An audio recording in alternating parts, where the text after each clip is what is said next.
Alden Richard magiging main host na ng tahanang pinakamasaya ng Tape Inc. Kakalabanin na ang TVJ. Usap-usapan ngayon sa ilang mga social media platforms ang isyong magiging isa sa mga hosts ng noontime show na tahanang pinakamasaya ang Asia's multimedia star na si Alden Richards.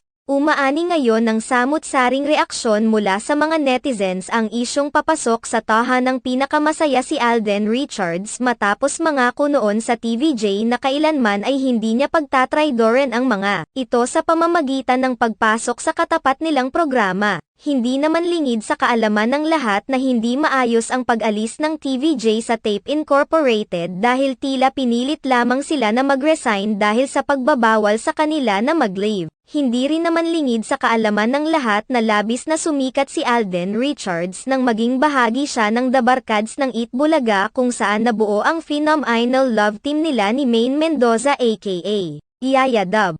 Mainit na pinag-uusapan sa social media ang mga kumakalat na balitang papasok bilang panibagong host ng tahanang pinakamasaya ang show ng Tape Inc. Sa GMA7 ang kapuso actor na si Alden Richards. Ayon pa sa mga kumakalat na balita, kinakausap na umano ng Tape Incorporated ang management ng aktor na si Alden Richards upang makuha ang serbisyo nito. Handa rin umano ang Tape Incorporated na magbigay ng mga laking offer sa aktor upang masigurong papasok ito sa kanilang show. Ito umano ang naisip na paraan ng Tape Incorporated upang tumaas naman ang kanilang nanghihingalong ratings. Tila si Alden Richards ang ipantatapat ng Tape Inc. sa mga legit na barkads na nasa TV5 ngayon na kasalukuyang may pinakamataas na rating sa tatlong show na magkatapat. Sa ngayon ay hindi pa naman nagbibigay ng anumang reaksyon si Alden Richards patungkol sa mga kumakalat na issue. Kung papasok nga ba siya bilang panibagong host ng tahanang pinakamasaya at kung handa na ba siyang tapatan ang TVJ at ang mga dating kasamahan niyang The Barkads sa Eat Bulaga. Samantala,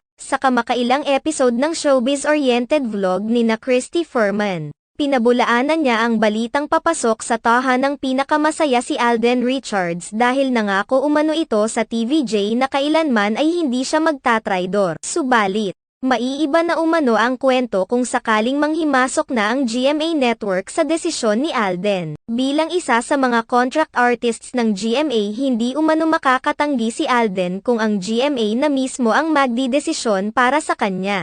Gayunpaman, naniniwala pa rin si Christy Furman na kung bibigyan lamang ng pagkakataon si Alden Richards na magdesisyon ay hinding-hindi nito tatanggapin ang offer ng Tape Inc. gaano man ito kalaki. Kung sakali mang papasok si Alden Richards sa tahanang pinakamasaya tiyak na makatatanggap siya ng matinding pambabatikos mula sa mga fans ng TVJ at legit The Barkads.